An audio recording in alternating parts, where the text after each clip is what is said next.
মাননীয় মুখ্যমন্ত্ৰী ডক্টৰ হিমন্ত বিশ্ব শৰ্মা ডাঙৰীয়া, মোৰ সতীৰ্থ মন্ত্ৰীসকল, চিফ ছেক্ৰেটাৰী ডাঙৰীয়া, জয়ন্ত নালেকাৰ ডাঙৰীয়া, বেংকৰ বিষয়াসকল, ইয়াত উপস্থিত থকা চৰকাৰৰ জ্যেষ্ঠ বিষয়াসকল, বিভিন্ন আমাৰ জিলাখনৰ পৰা আমাৰ এই অনুষ্ঠানটোৰ লগত সংযুক্ত হৈ থকা অসম চৰকাৰৰ বিষয়াসকল, সুধীবৃন্দ। ৰাজ্যখনৰ কৰ্মচাৰীসকলৰ কল্যাণ আৰু আৰ্থিক নিৰাপত্তা সুদৃঢ় কৰাৰ উদ্দেশ্যে অসম চৰকাৰে চলিত বৰ্ষৰ এক উল্লেখযোগ্য পদক্ষেপ গ্ৰহণ কৰিছে। সি হৈছে শূন্য খৰচ কৰ্মচাৰী বীমা আঁচনি। আৰু এই আঁচনিৰ জৰিয়তে 2025 চনৰ জানুৱাৰী মাহৰ পৰা কাৰ্যকৰী হোৱাকে ইয়াক লক্ষ্য বান্ধি দিয়া হৈছে। আৰু সকলো স্থায়ী আৰু নিয়মীয়া চৰকাৰী কৰ্মচাৰীক তেওঁলোকৰ ওপৰত কোনো ধৰণৰ আৰ্থিক বোজা নপৰাকে ব্যাপক বীমা কভাৰেজ প্ৰদান কৰা হৈছে। এই পদক্ষেপে অসম চৰকাৰৰ কৰ্মচাৰীসকলৰ আৰ্থিক কল্যাণ আৰু নিৰাপত্তা উন্নত কৰাৰ দিশত প্ৰদান কৰা দায়বদ্ধতাকে প্ৰতিফলিত কৰিছে। মই পোনপ্ৰথমে অসমৰ মাননীয় মুখ্যমন্ত্ৰী ডাঙৰীয়াক শলাগ জনাইছোঁ, কৃতজ্ঞতা যাচিছোঁ আৰু তেখেতৰ উদ্যোগতে এই আঁচনিখন অসমত পোনপ্ৰথমবাৰৰ পৰা গ্ৰহণ কৰা হৈছে। আৰু স্বাধীনতাৰ ৭৫ বছৰ পিছত এইখনেই হৈছে প্ৰথম আঁচনি যিয়ে কৰ্মচাৰীসকলক তেওঁলোকৰ পৰিয়ালবৰ্গক আৰ্থিক আৰু সামাজিক নিৰাপত্তা প্ৰদান কৰিছে।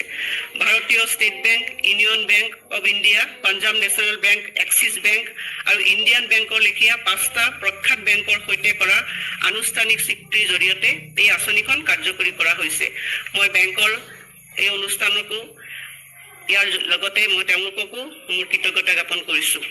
এই চুক্তিৰ অংশ হিচাপে বেংকত দৰমহা একাউণ্ট থকা ৰাজ্য চৰকাৰৰ সকলো কৰ্মচাৰীয়ে এই ব্যাপক বীমা কভাৰেজ পেকেজৰ সুবিধা লাভ কৰিব। এই কভাৰেজৰ ভিতৰত আছে বিমান দুৰ্ঘটনামূলক বীমা 2 কোটি টকা, ব্যক্তিগত দুৰ্ঘটনামূলক বীমা 1 কোটি টকা, স্থায়ী মুঠ অক্ষমতা কভাৰেজ 1 কোটি টকালৈ, স্থায়ী আংশিক অক্ষমতা কভাৰেজ 80 লাখ টকা পৰ্যন্ত আৰু টাৰ্ম লাইফ ইঞ্চুৰেঞ্চ 10 লাখ টকা। এই মূল সুৰক্ষাৰ উপৰিও কৰ্মচাৰীৰ বাবে স্বাস্থ্য বীমাৰ বিকল্প আৰু তেওঁলোকৰ পৰিয়ালক ৰাজসাহায্যযুক্ত প্ৰিমিয়াম আগবঢ়োৱা হৈছে।